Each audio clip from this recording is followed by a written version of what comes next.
He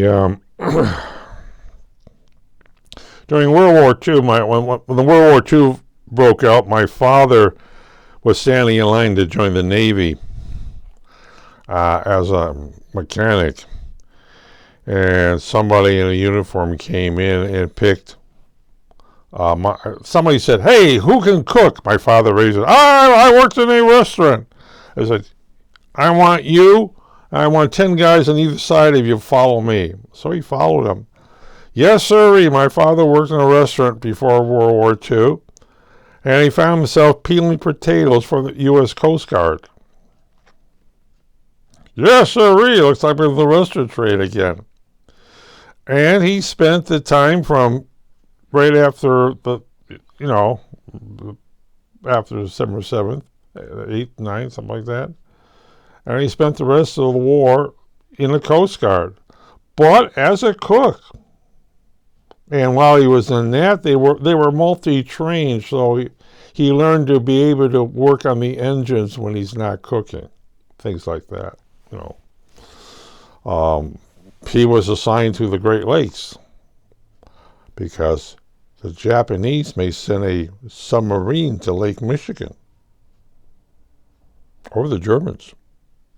Well, there was a German submarine in Lake Michigan, but yeah. But he said he spent there. He learned from being a cook, cutting that thing, to being a chef. Okay. And among other things, yes, you get to scrub the deck, you get to do this, you get to do that. And his boot camp was said, "Oh yeah, you're going to be marching." And what happens when he wasn't marching? He was peeling potatoes. And what happens when he wasn't peeling potatoes? In between sleeping, marching, and peeling potatoes, he learned to be a short order cook to being a chef. And he was a good one. And he carried over into the family, what have you. But Coast Guard. And the Coast Guard these days, last year, the Army was 15,000 people short. Okay. And the Coast Guard was 2,000 people short.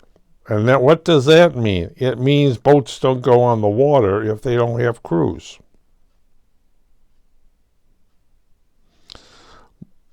Aircraft don't fly if they don't have crews. So they're looking at ways to get people interested that will want to join the Navy. And they give incentives to that and bonuses and things like that. And they go online with games to entice people to look at what they're doing.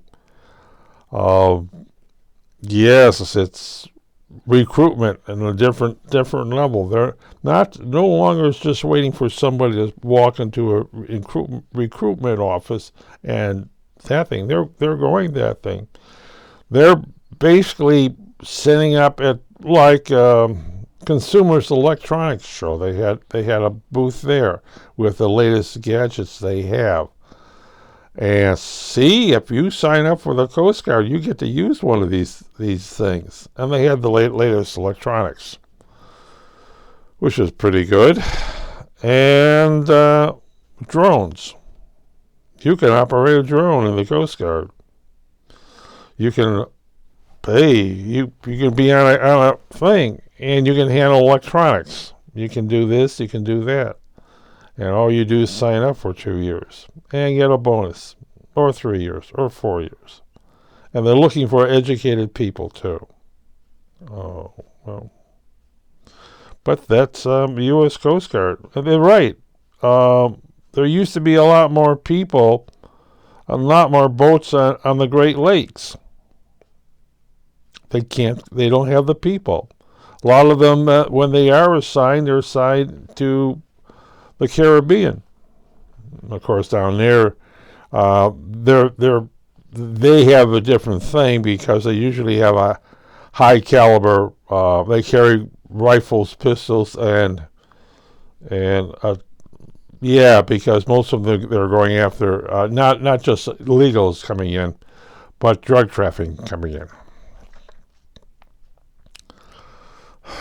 and they have to worry about cyber warfare.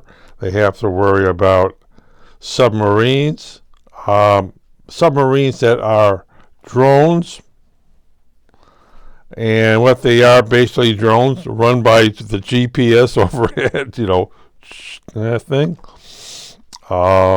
Submarines that basically are a one deal thing. You send them that way. And if you can unload them, then you can send the submarine, fill up the fuel, and send the submarine back. Once it's a hybrid, they have electric and they happen to have gasoline also. And they go,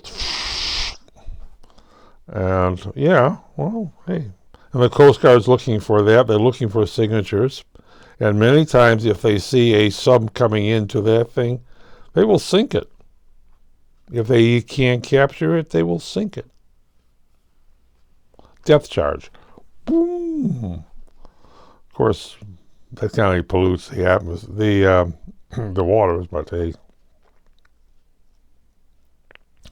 Sorry, if you know somebody wants to join the Coast Guard and get bonuses like everybody else gets bonuses.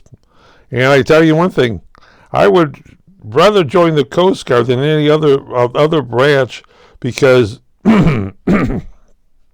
if you're Coast Guarding on the Great Lakes, very likely you're not going to walk into anybody that's going to shoot back. But if you're Coast Guarding along the Florida, Louisiana, Alabama, Georgia coastline of the Caribbean, some people you stop do shoot back. But I guess, of course, you get combat pay.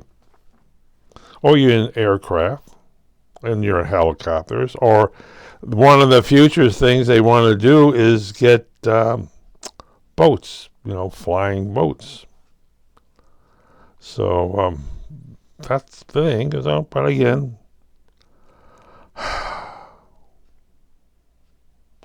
join the Coast Guard. You don't get to see the world, but very likely you're not going to get shot at either.